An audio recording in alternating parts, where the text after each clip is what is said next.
Isang araw paggising mo, 30 ka na.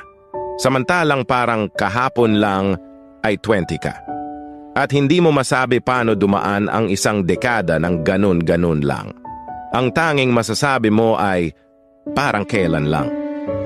Pakiramdam mo wala naman nagbago, pero patuloy kang naninibago sa kalagayan mo.